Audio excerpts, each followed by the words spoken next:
I'm going to demonstrate how to clean down your trolley before you commence the procedure.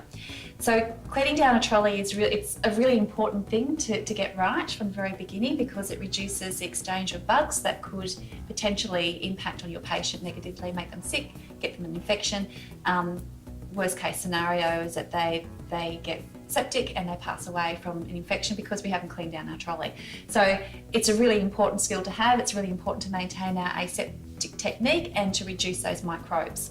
So any trolley has a cleaner part and a dirtier part. And the cleanest part of this trolley is the centre. Whenever we clean anything, we go from the clean to the dirty.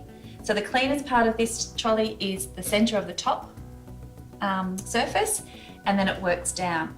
So the product that we use to clean can vary a little bit, and you look at the textbook, it talks about the facility's policy.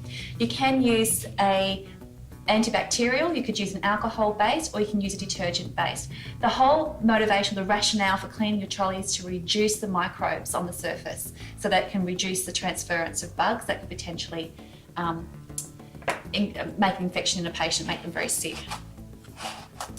So take your wipes, and we'll start in the cleanest part of the trolley, which is the top centre, and we're going in a circular motion, and it's a one pass, so I'm not going backwards and forwards.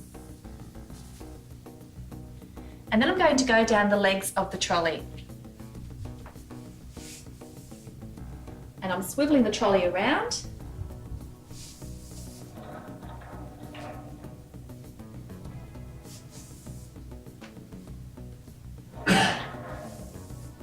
Now I'm going to start on the cleanest part of the lower trolley, the lower surface, which is the centre.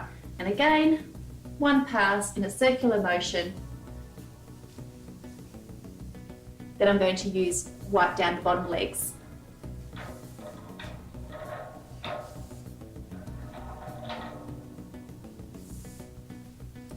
And that is a clean trolley.